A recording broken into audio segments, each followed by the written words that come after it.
in terms of the question that you asked about what Europe should do, I mean, the historical decision that Europe made in 1945 was to rebuild its economy and create a welfare state and basic social provision by passing the costs of defense onto the United States.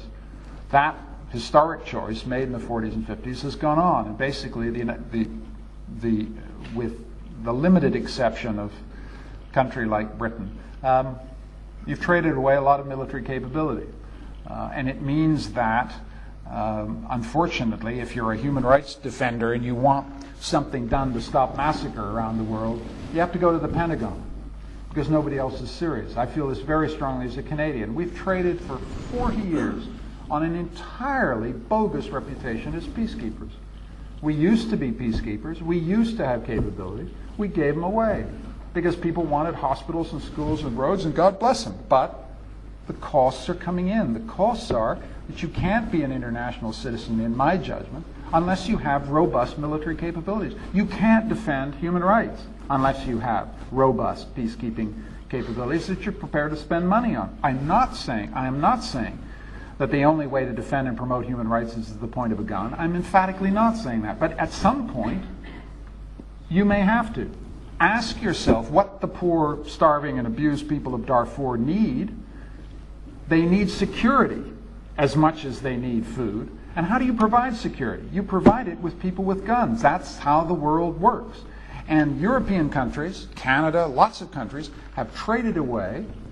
And we're now in the ludicrous situation that the only way you can go for a strategic lift, for intelligence, for rapid reaction, is the United States. This is a disaster. And the challenge to European liberal audiences, and I say it all the time, is if you want a fairer, more balanced, more multilateral world, it costs money. And what everybody would prefer is a cheap shot at the United States and actually stumping up. I mean, it's disgusting in my own country. I love my country, Canada.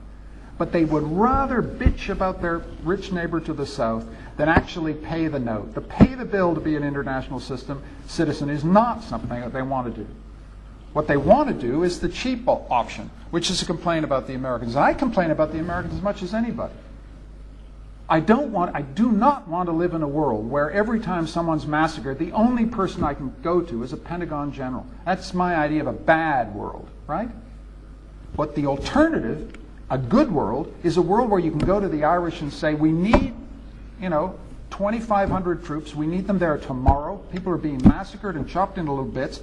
Get down there, and the Irish can say, we're here. No, we'd say we're neutral. We say, well,